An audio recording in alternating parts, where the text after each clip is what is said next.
Você sabia que a melhor forma de resolver os conflitos é dialogando? Mas se dialogando você chegar a algum impasse, a melhor forma de resolver conflitos, você sabia que é procurar um poder judiciário? E, alternativamente ao poder judiciário, que não deixa de ser também instâncias do poder judiciário, é procurar cortes de arbitragem ou então bancas de conciliação?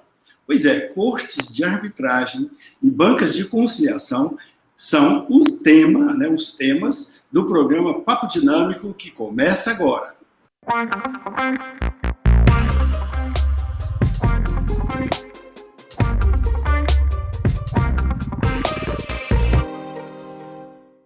Olá, gente boa, muito boa noite. Estamos iniciando mais essa edição do programa Papo Dinâmico na PUC TV Goiás. Você pode nos acompanhar também pelas redes sociais, pelo canal do programa Papo Dinâmico no YouTube, no perfil do programa Papo Dinâmico no Facebook, no Twitter, no Instagram. E também tem lá o canal da PUC TV Goiás, onde o nosso programa também está disponível na internet para você assistir, curtir e compartilhar com seus amigos. Hoje, então, vamos debater sobre bancas de conciliação, cortes de arbitragem, e esse tema nós vamos debater com dois especialistas que estão aqui conosco, a doutora Sônia Caetano. Doutora Sônia Caetano, muito obrigado pela presença, boa noite. Boa noite, Daniel, eu que agradeço o convite da TV PUC, e estou aqui para esclarecer e para também trazer aqui algumas novidades que nós temos aí a respeito da mediação e da conciliação. Que ótimo.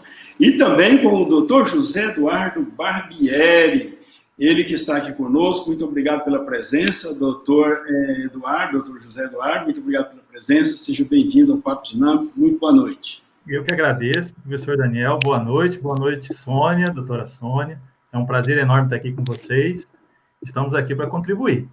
Então, aproveitar que o senhor já está com a palavra, explica para nós, assim, qual a função das cortes de arbitragem? As cortes de arbitragem, ela vem para, vou dizer assim, para substituir uma atividade jurisdicional do Estado, mas com viés privado. Tanto é que ela busca resolver problemas inerentes à atividade privada, do direito privado disponível, o que as partes podem dispor através da presença de um árbitro. Árbitro esse da confiança das partes, Não adianta nada ter uma arbitragem se as partes não confiarem nesse árbitro. Então, é uma substituição de jurisdição. Ao mesmo tempo, ela faz parte reconhecida pelo Poder Judiciário para sua atuação. Tanto é que a sentença dada por um árbitro é um título executivo judicial. Pois é, e qual a diferença da corte de arbitragem para uma banca de conciliação? A banca de conciliação, ela já tem uma característica mais próxima ao que se busca através do diálogo, Enquanto na corte arbitral eu tenho um terceiro que vai decidir, a banca de conciliação, o conciliador, ela, através da banca, vai buscar os pontos em comuns das partes para tentar resolver o problema, e as partes deixarem de progredir com esse conflito. Então, eles passam a entender que existem pontos em comum e resolvem o problema deles ali com o conciliador. Ok. Doutora Sônia, a senhora falou que tem novidades na área de conciliação. Que novidades são estas? Bom, vamos lá, professor Daniel. A arbitragem, como bem colocou aí o nosso colega, doutor José Eduardo, ela é um método alternativo ao Poder Judiciário, uma vez que é realizado fora do âmbito jurisdicional. Porém, ela tem uma composição que depende de um terceiro, ou seja, continua sendo um método heterocompositivo. Ao invés das partes buscarem a solução do conflito, um terceiro vem e impõe aquela decisão. Já a mediação e a conciliação é um método autocompositivo, ou seja, as partes elas mesmas dominam o resultado daquele conflito. Elas mesmas buscam a solução para esse conflito através de um terceiro imparcial que facilita esse acordo. A lei da arbitragem ela é de 20 anos atrás, de 1996, que é a Lei 9.307, enquanto a mediação e a conciliação ela veio a ser estabelecida como um método e foi abraçada pelo novo CPC, e tivemos aí um marco dela no Brasil, que é a Lei 3.000 140 de 2015, ou seja, 20 anos depois da arbitragem. Então, ela hoje passa a ser, ter essa posição vanguardista no nosso ordenamento jurídico. E podemos falar mais sobre ela aí no caminhar dessa entrevista. Sim, com certeza. O programa todo é dedicado à mediação e à conciliação. Quais são as vantagens, doutora Sônia, desculpa, quais são as vantagens, né, desses, digamos, expedientes, desses métodos, digamos assim, de resolução de conflitos, tanto a arbitragem quanto a conciliação? Quais as vantagens para as pessoas que recorrem a elas? Bom, uma das vantagens, e acredito que a maior delas, é a celeridade.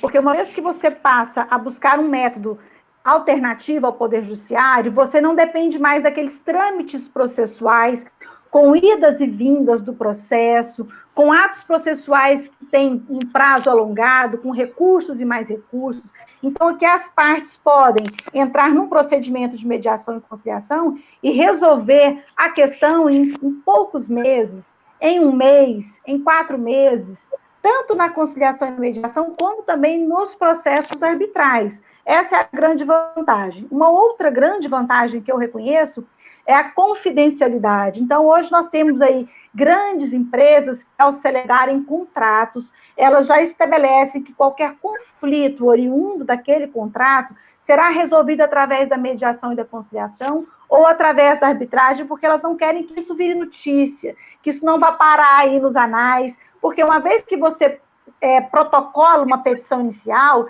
se aquela matéria não for afeta, por exemplo, ao direito de família, não há sigilo sobre o processo. O processo é público. Então, questões empresariais, por exemplo, muitas das vezes as partes não querem que isso seja divulgado, porque uma vez que você levou para o judiciário, se torna público, todos os atos são públicos, qualquer pessoa pode acessar. E já na mediação e na conciliação, e também no processo arbitral, pode haver ali, ou via de regra tem, porque assim a lei estabelece, esse não sigilo e essa não confidencialidade depende de autorização das partes para divulgar. Então, essa, para mim, é uma das grandes vantagens desses processos alternativos ao Poder Judiciário. Doutor José Eduardo Barbieri, quais os tipos de conflitos são próprios, né, para serem resolvidos nas cortes de arbitragem ou nas bancas de conciliação? E também, se o senhor tem algum, né, comentário para complementar o que a doutora Sônia falou, fica à vontade. Assim, e aproveitar, só para falar que a doutora Sônia é uma das, na minha opinião, né, é uma das maiores conhecedoras de mediação e conciliação aqui no estado de Goiás. Eu acompanho o trabalho dela. Fantástico participar aqui com você, viu, doutora? Para mim está sendo um prazer, você sabe disso. Sem contar... Muito obrigada, doutora. Não, sei que não sou tudo isso de forma alguma, sim, mas recebo com muito carinho aqui a sua deferência. Ela levanta a bandeira da mediação e da conciliação mais ou menos uns 15 anos que eu estou aqui em Goiânia, eu sei. Ela e o esposo, né, sempre nessa vida de conciliação e de mediação, e ela tocou um assunto muito importante, que é conciliação e mediação, é criar canais de comunicação. Como se a gente estivesse numa espiral de conflito, a mediação e a conciliação é a forma de captar mais rápido as partes em conflito e manter o diálogo. A partir do momento que já não tem mais esse diálogo, aí se transforma o conflito numa lide e vai para o Poder Judiciário.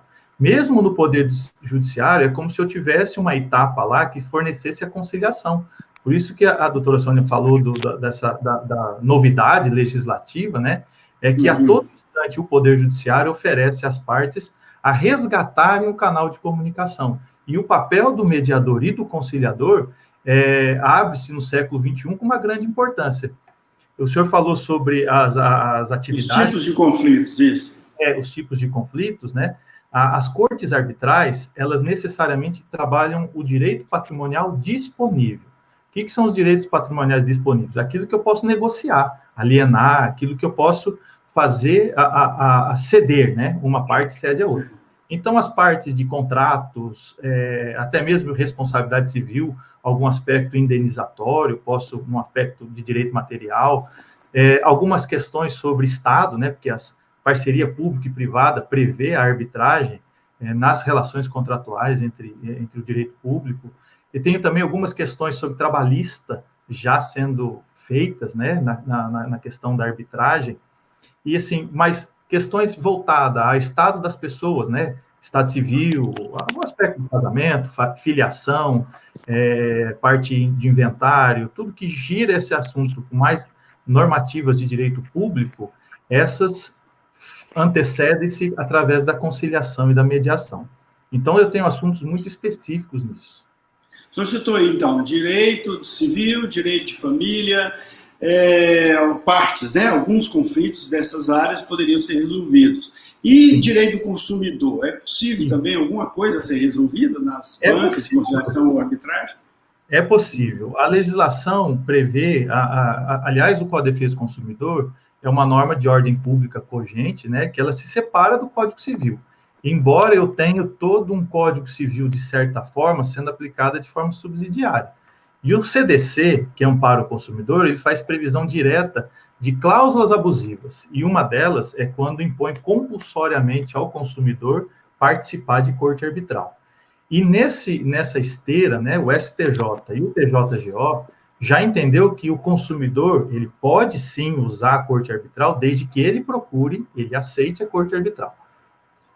De outra forma, a arbitragem passa a ser um obstáculo, né? E obstáculo também para o fornecedor, para conseguir o seu crédito, de certa forma. Mas, professor, eu quero só ressaltar uma coisa aqui. Quem busca arbitragem, quem busca conciliação e mediação, já presume que ele quer resolver o conflito. Que ele Ok. Então, vamos fazer o seguinte, vamos fazer um pequeno intervalo e no próximo bloco nós vamos falar disso. Quem é que pode procurar, né, uma solução, né, conciliatória ou um acordo de arbitragem? Quem pode e em que condições ele pode procurar? Então, vamos fazer um pequeno intervalo e daqui a pouquinho a gente volta.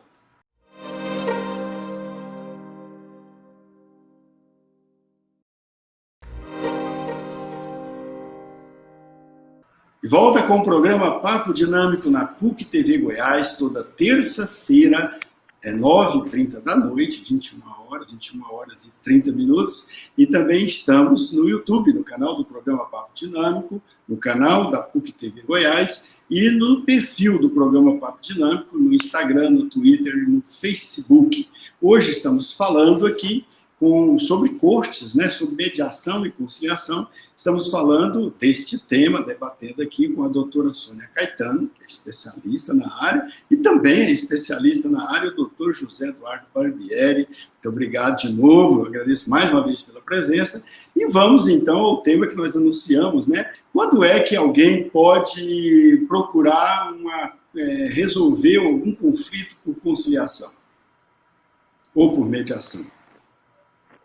Bom, professor Daniel, qualquer pessoa que tem um conflito, como o doutor José Eduardo colocou aí no nosso período anterior, desde que se trate de direito disponível, ou seja, aquilo que as partes podem livremente dispor, elas podem buscar a mediação e a conciliação e também buscar a arbitragem. O mais comum é que as partes hoje busquem esses meios através dos seus advogados. Então, nós temos feito um trabalho aí ao longo desses anos de conscientização dos nossos colegas advogados para que eles estimulem os seus clientes. E, inclusive, nós tivemos uma alteração no Código de Ética do Advogado, em 2017, para adequá-lo a essa nova realidade. O que nós devemos ter em mente hoje? Que o bom advogado não é mais aquele bom de briga, mas sim o bom mediador. E nós estamos caminhando para uma seara semelhante ao que hoje está estabelecido nos Estados Unidos. Você vê ali grandes escritórios de advocacia buscando a negociação, buscando a mediação, buscando a arbitragem. O poder judiciário nos Estados Unidos ele é muito caro. Então, o advogado, ele busca sempre um acordo e evita levar aquela demanda para o Poder Judiciário exatamente em razão da onerosidade. Aqui no Brasil, nós temos uma cultura da litigiosidade. Nós somos um país extremamente litigante. Para você ter uma ideia, nós temos mais de 120 milhões de processos tramitando no Poder Judiciário brasileiro. Isso equivale ao número de demandas do planeta. nós temos só aqui no Brasil. Então, isso faz parte da cultura. Então, qual é o nosso dever enquanto advogados? É colocar, porque nós, advogados, somos o primeiro juiz da causa. Um cliente chega no meu escritório, eu vou analisar aquela causa, se não houver necessidade de pedir uma liminar, se não for uma hipótese, por exemplo, de um mandado de segurança, eu vou encaminhar esse cliente para mediação e conciliação. Mas se eu não tiver esse perfil, o que eu vou fazer? Vou correr e protocolar uma ação sem nem entrar em contato com a parte adversa. Essa semana, por exemplo, me procurou uma mulher, ela falou, olha, eu fui tomada de surpresa. Meu marido chegou e me disse que entrou com um divórcio litigioso. Falei, mas vocês nunca conversou comigo. A advogada nunca me procurou. Então, infelizmente, nós temos uma gama enorme de profissionais que ainda não se conscientizaram, até porque eles ficam temerosos, achando que com a mediação e a conciliação ou arbitragem, eles vão ter os seus honorários reduzidos. Em razão disso, essa alteração no Código de Ética trouxe como dever do advogado, antes de entrar com litígio, buscar a mediação e a conciliação, e os seus honorários não poderão sofrer redução. Sabe que eu costumo até colocar nos meus contratos um valor maior? Porque um acordo ele é muito mais trabalhoso. Nós temos ali, a gente despende de um fator emocional enorme para você chegar a um acordo. Então, nós temos aí essa gama de possibilidades na área civil, como ele bem colocou, consumerista, família, empresarial, e uma área que eu chamo muita atenção, porque nós temos que olhar quais são os gargalos do Poder Judiciário. Um grande gargalo do Poder Judiciário hoje são as demandas do setor imobiliário, as demandas do setor bancário. Então, as demandas também oriundas do poder público, como o doutor José Eduardo colocou, são passíveis de mediação e de arbitragem? Sim. De 2015 para cá, sim. Isso até então não podia, então não poderíamos buscar. Então, essa é uma grande novidade. Só para concluir, né, professor? Pois não, doutor Barbieri. Essa questão do perfil do advogado, e eu sinto honrado e orgulhoso de participar da PUC Goiás como professor, ela começa na formação do aluno. E nós temos na nossa matriz curricular a matéria de mediação, conciliação e arbitragem e negociação.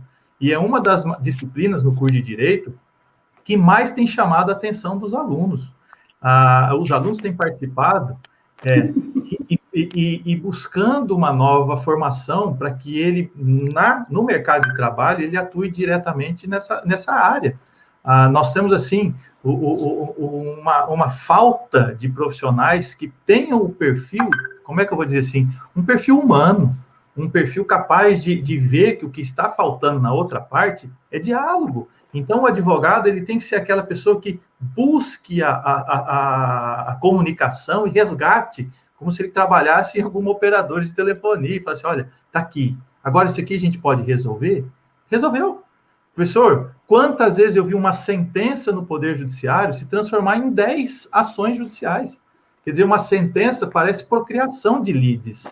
A gente acha que o Poder Judiciário resolve e não resolve. O que resolve são as partes, elas de maneira ética, resolverem um problema delas. Doutor Barbieri, tem limite de valor da ação para ser pleiteada nas bancas de conciliação, na arbitragem? Nada. Pelo contrário. Só a natureza mesmo, só a natureza que limita. As grandes discussões internacionais sobre petróleo, commodities, ações, é tudo em mediação, conciliação e arbitragem. Perfeito. Quando uma empresa...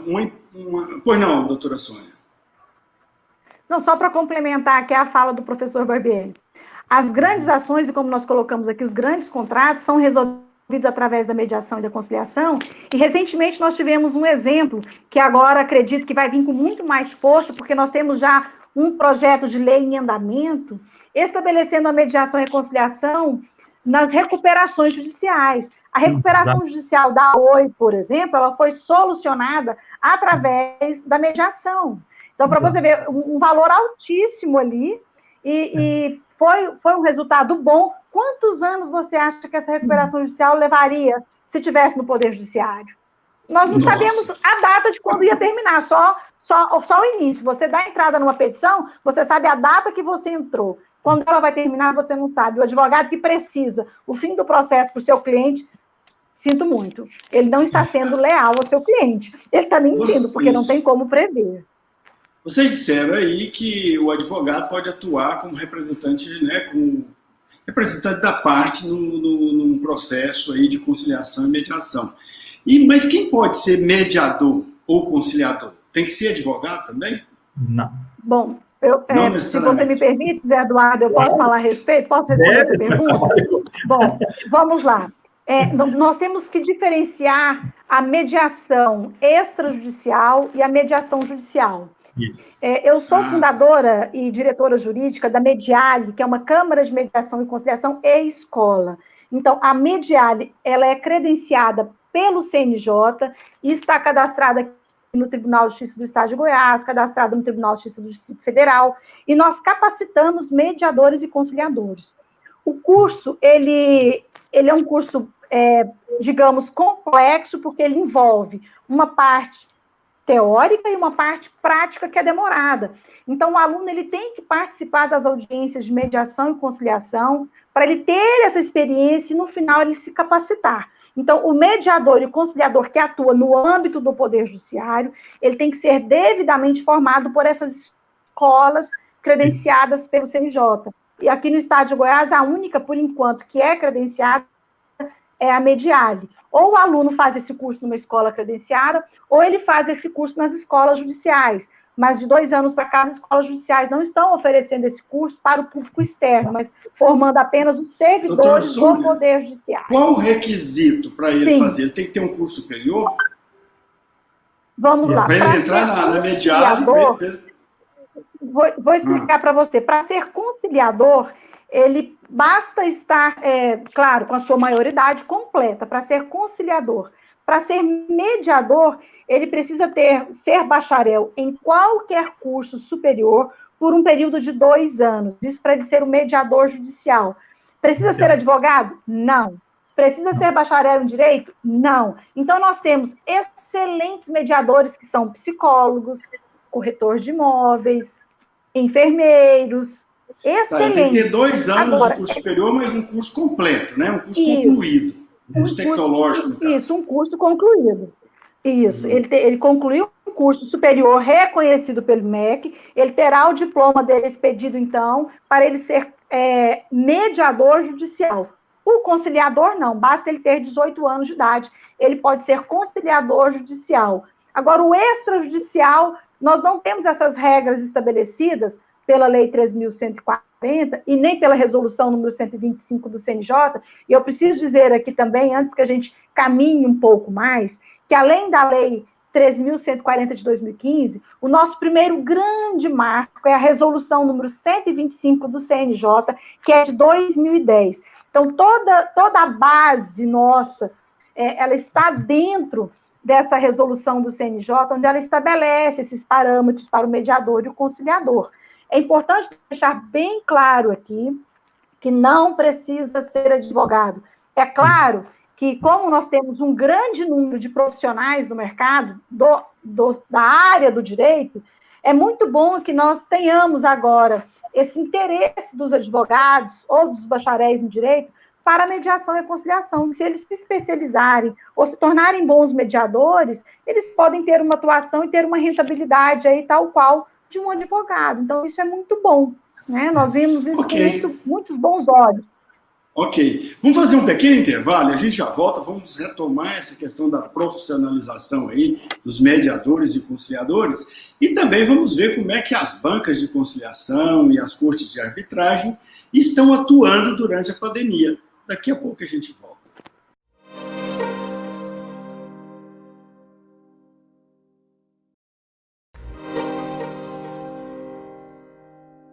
De volta com o programa Papo Dinâmico na PUC TV Goiás, toda terça-feira, 9h30 da noite, e também no canal do YouTube, no canal do programa Papo Dinâmico no YouTube, e no perfil do programa Papo Dinâmico no Instagram, no Twitter, no Facebook.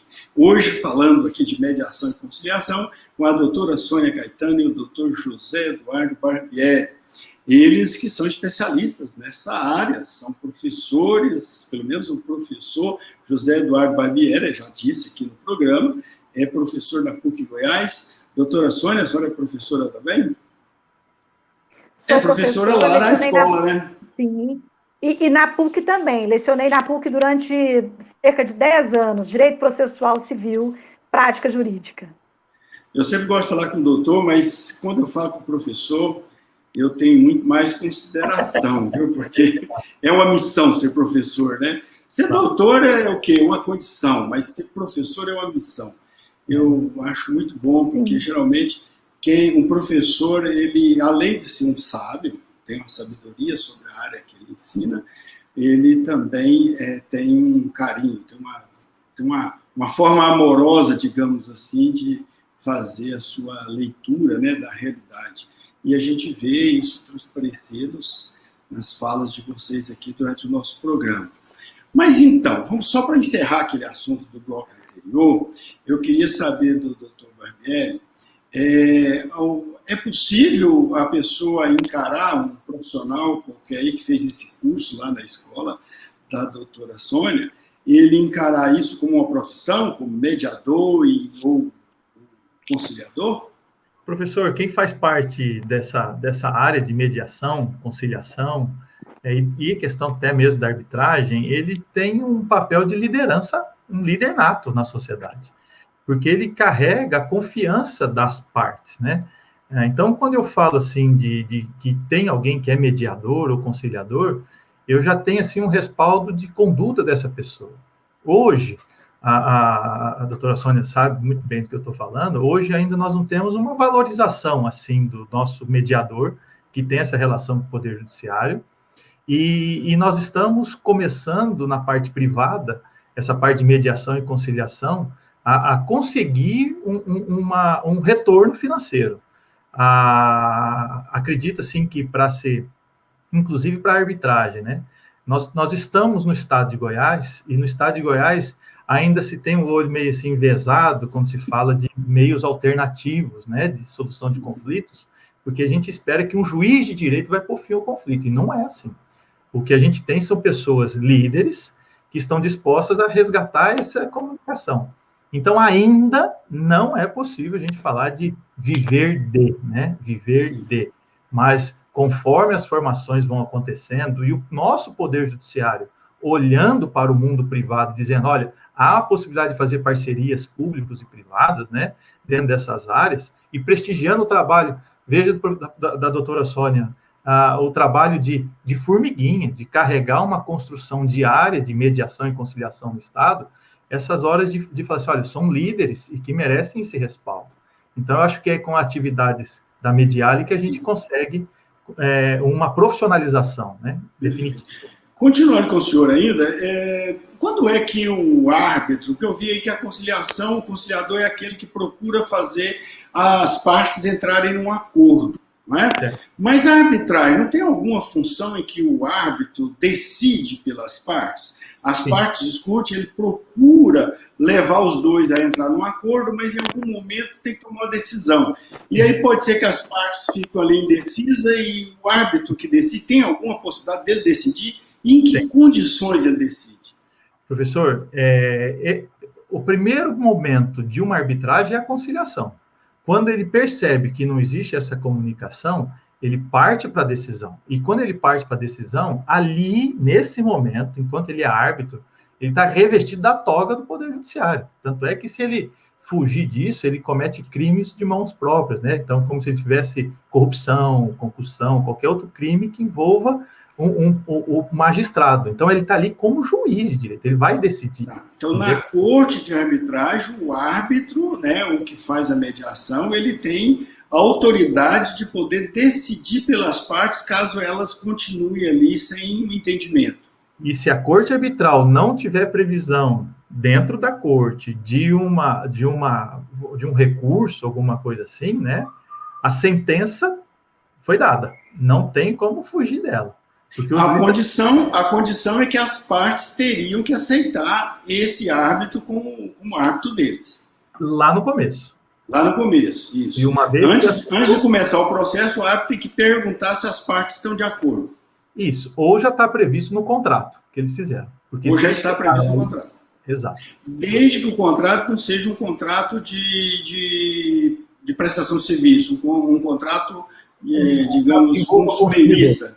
Exato. O consumidor, consumerista. Exato. E que envolva necessariamente direito patrimonial disponível. Mas em off, o senhor falou para mim que mesmo um contrato consumerista poderia ser resolvido na corte de arbitragem se o cliente aceitar. É isso? Se ele, está previsto aqui no contrato, é abusivo, mas você aceita? Eu falei, não, eu aceito. Aí pode. Pode, exatamente. Ah, que ótimo. Doutora Sônia, a senhora tem algum comentário a respeito dessa questão? Olha, eu vou só complementar aqui o nosso colega, doutor José Eduardo, que considerando aqui essa diferenciação, que eu acho importante a gente deixar claro aqui para os nossos ouvintes, que quando as partes procuram a arbitragem e aceitam a arbitragem, isso elas estão dizendo, terceiro, vem aqui e dita a regra. Terceiro, vem aqui e julga essa questão. Quando elas vão para uma Câmara de Mediação e Conciliação, e só fazendo aqui uma correção, porque, via de regra, as pessoas ainda têm uma confusão, a Corte de Mediação, não. Nós não temos essa previsão legal. A nomenclatura correta é Câmara. Câmara de Mediação e Conciliação. E podemos ter Câmara de Mediação, Conciliação e Arbitragem. A nomenclatura Corte se assemelha às nomenclaturas dadas no Poder Judiciário. Então, para que o público, para que a sociedade não fique confusa, nós temos tem gente que usa decisões. o termo tribunal arbitral. Tem gente que usa a expressão tribunal arbitral. Daniel, muito obrigada por você ter feito essa colocação. Volta e meia chegam processos, e a gente toma conhecimento, visando exatamente que essas empresas, porque são empresas privadas, alterem a sua nomenclatura, porque nós não podemos confundir o público. Então, a partir do momento que alguém recebe, você está lá na sua casa e recebe uma cartinha para você comparecer numa sessão de mediação e conciliação, num tribunal arbitral, você vai receber aquilo, imagina você, uma pessoa leiga, que não tem conhecimento, você fala assim, meu Deus, tribunal, é poder judiciário. Já estou no tribunal. Então, isso é vedado. A resolução número 125 do CNJ, ela veda essa nomenclatura. Ela veda, inclusive, que essas empresas utilizem símbolos do Poder Judiciário. Por exemplo, a Mediale é credenciada pelo Tribunal de Justiça, é cadastrada no CNJ, mas você não vai encontrar na Mediale nenhum símbolo do Poder Judiciário, nenhuma vinculação à nomenclatura de tribunal, de corte, para que o público não fique confuso. Sim. E a senhora ainda não tem nem a carteira de juiz arbitral, né? Porque para dar carteirada... Muito bem, professor, muito bem. Olha só, nós temos uma decisão do STJ, inclusive, da palavra do ministro, não me lembro aqui se foi o ministro Luiz, ele tem uma decisão dele determinando o cancelamento dessas nomenclaturas, isso faz parte também da resolução do CNJ, não pode ter carteira de juiz arbitral, não pode ter carteira de mediador, porque nós tivemos histórias, viu, aqui no estado de Goiás, então, de alguns juízes arbitrais que davam carteirada até no trânsito. Para lá, opa, eu sou juiz arbitral. E tem um juiz hoje inclusive, foi para o tribunal, que é o doutor e querido professor Reinaldo, ele teve uma batidinha de trânsito ali perto da Praça Tamandaré.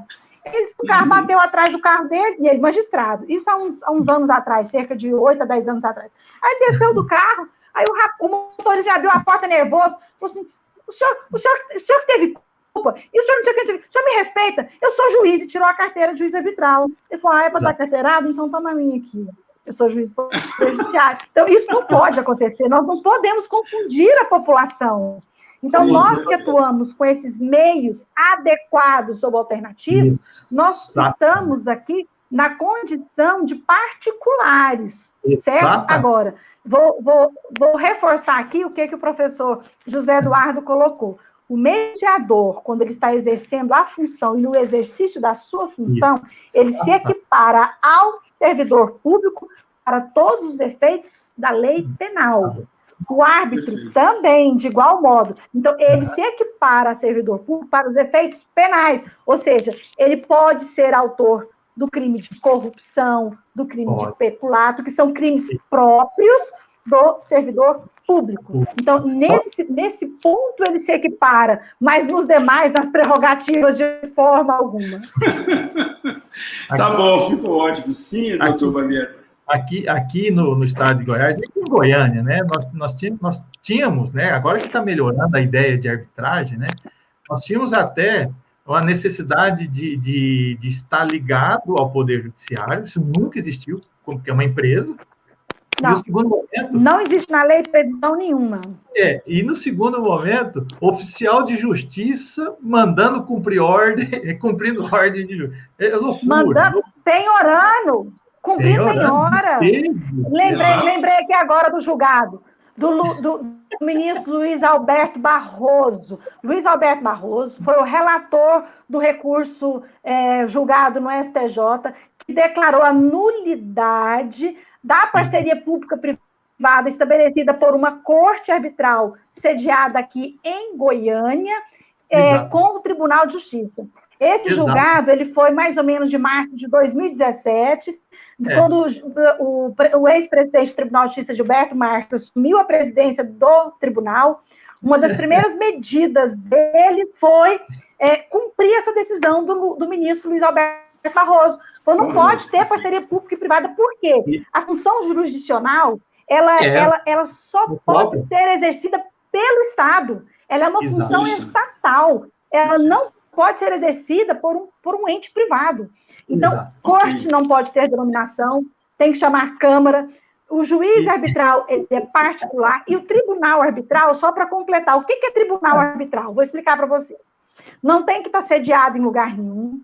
Não é um órgão, não é uma entidade. É o seguinte, como chama a nossa colega aqui, como chama essa colega que nos convidou aqui? Claudiane Rodrigues. A Claudiane chega aqui agora e fala assim, eu tenho uma questão para ser resolvida. Eu preciso que seja julgada por um tribunal arbitral. Eu quero que vocês componham o meu tribunal arbitral. Sônia, Eduardo e Daniel. Pronto. Vamos compor um tribunal. Compomos o tribunal arbitral, nós três, certo? Vamos resolver a questão da Claudiane? Terminamos de resolver? Esse tribunal arbitral foi dissolvido. Isso é tribunal arbitral. Acabou. Certo? Então, tribunal arbitral é isso. Só se dá dessa forma. Não de outra. Qualquer outra coisa é enganação. Cuidado. Tá bom. Nós temos que fazer um pequeno intervalo e já voltamos. Vamos retomar a ideia da pandemia. Nós não falamos da pandemia ainda. Vamos ver como é que a mediação e a conciliação estão ocorrendo agora durante a pandemia. Daqui a pouquinho já a gente volta.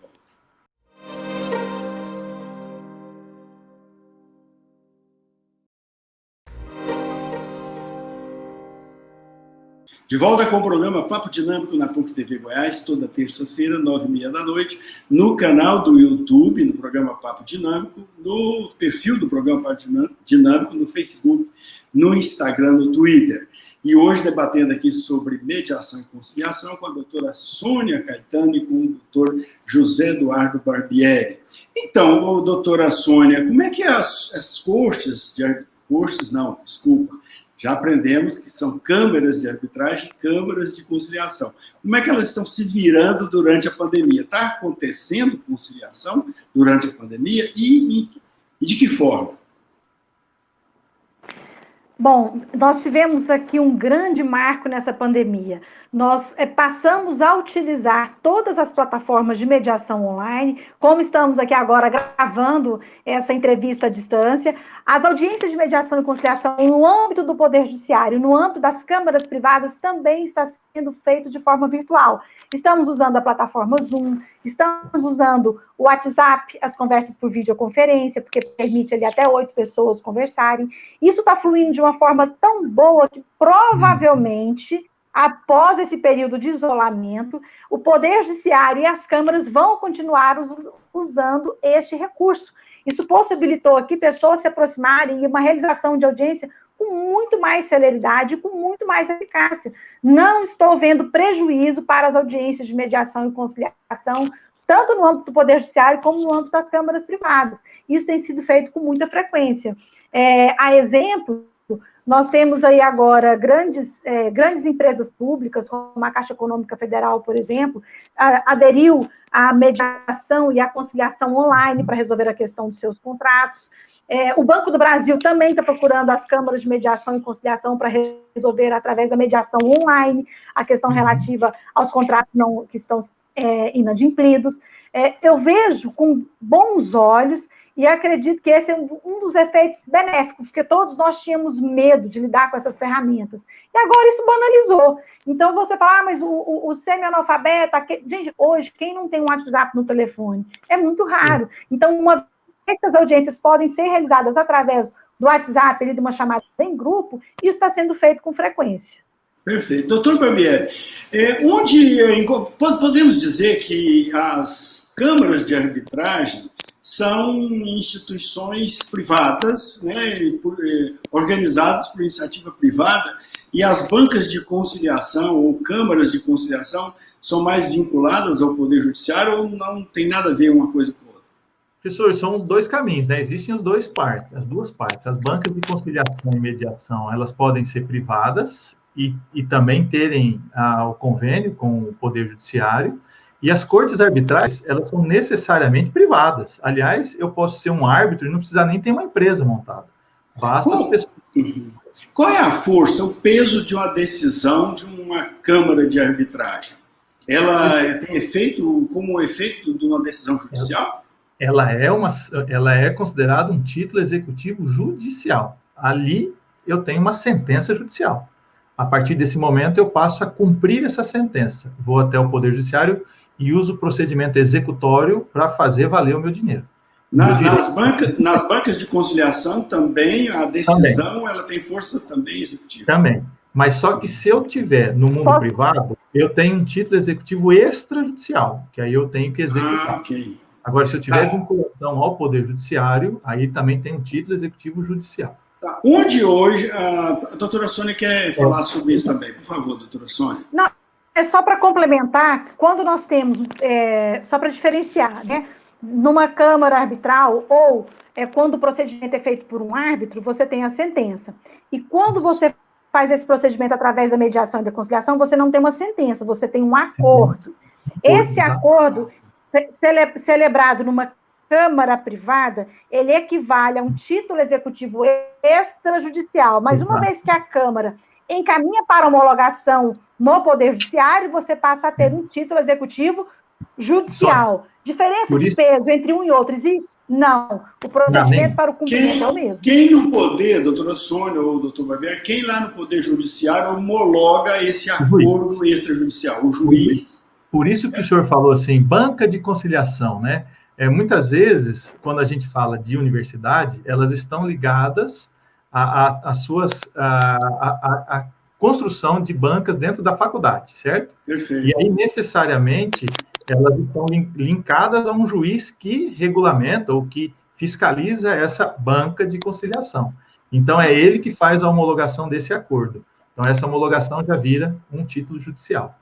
Ok, agora tem muitas câmaras de arbitragem, mesmo bancas de conciliação, dentro de organizações que têm interesses parciais, digamos assim, como parte, né, no processo. Isso é legítimo? Doutor Barbieri, por favor. Porque eu quero deixar bem claro como um lado de professor, certo? Certo. Eu quero até... Eu sei que eu tenho o apoio da doutora Sônia, mas eu quero protegê-la nesse sentido. Professor, em hipótese alguma tem que ter relação, porque tem que ser imparcial. A imparcialidade deve prestigiar os dois lados. É difícil entender que uma determinada corte arbitral, uma câmara arbitral, ela possa nascer dentro de um viés propriamente dito para amparar um lado. Mesmo que as partes tenham seus advogados, ali eu tenho uma certa imparcialidade. E um dos vícios da arbitragem, o vício da sentença arbitral, é a questão da parcialidade. Então, em hipótese alguma, tanto é que nós estávamos falando no intervalo sobre a decisão do Luiz Barroso, foi um dos momentos que ele disse o seguinte: a Constituição Federal está chegando no estado de Goiás, porque nós tínhamos um vínculo entre cortes particulares junto com instituições... Cortes vinculadas a sindicato patronal ou sindicato laboral. Isso em 2017. Para decidir interesse dessas 2017 partes. esse julgado. Então, assim, o pessoal fala assim, mas eu fui para a corte. A população, eu vou falar de Goiânia, é extremamente carente dessas informações. Elas acreditam que estão dentro de um juiz, de um poder judiciário, pelas nomenclaturas, pela força, pela forma, pela imposição violenta que essas câmaras funcionariam como sindicatos pelego na época do... Exato. E o que é pior, professor? O que é quando pior? tinha o sindicato pelego, né? Essas decisões recentes do STJ e do TJGO, de falar que o consumidor tem que buscar, ela vem inibindo por completo determinadas cortes arbitrais que existem em Goiânia a fazer o que fazem com a outra parte, que nem sequer tem diálogo dentro das cortes. É necessário ter E o importante aqui ressaltar que quando as partes sentam nessas cortes de arbitragem, sequer lhes é oportunizado responder se aceitam ou não aquele árbitro. Porque, como o professor colocou aqui, o árbitro pode ser qualquer uma das partes, diferentemente do mediador e do conciliador, que tem que passar por aquele curso. Então, aqui, eu e o Eduardo entramos em conflito. Eduardo, você concorda? Vamos chamar o Daniel para ser o árbitro? Concordo, você concorda? Vem cá, Daniel. Você vai ser o nosso árbitro. Aí nós autorizamos você a decidir essa questão. É isso, perfeito. E aí eu não poderia ter algum vínculo com uma das partes, porque eu teria que, inclusive, declarar impedido, né? Professor, é tão perfeito. Aí você se reveste daquela imparcialidade do juiz. Você se reveste de todas aquelas características que o magistrado tem que ter para julgar uma causa. Ele tem que ser imparcial, ele não pode ter interesse na causa. Vamos ver, doutor Barbieri, pois não. É tão perfeita a legislação que ela segue, desde a década de 90, ela segue um tratado internacional da década de 20, em que tem que ser imposta num país que está em desenvolvimento econômico.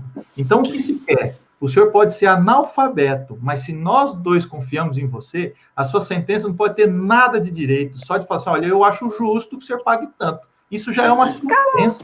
Essa é a lindeza da lei. Gente, infelizmente eu tenho que encerrar. A Claudiane tem tempo de me bater aqui, porque eu não encerro. E nós temos que encerrar, porque o tempo acabou, infelizmente. Eu sei que o assunto não terminou, tinha muitas mais coisas para perguntar, mas temos que encerrar. E, portanto, eu agradeço muito a presença de vocês. Muito boa noite, doutora Sônia Caetano. Espero que eu que agradeço muito, professor. Eu que agradeço muito. Tá bom. Doutor José Eduardo Barbieri, obrigado pela presença, boa noite. Obrigado você pelo convite, professor, doutora Sônia, um grande abraço, estamos às ordens. E para você que nos acompanhou até aqui, um grande abraço, boa noite, até a próxima.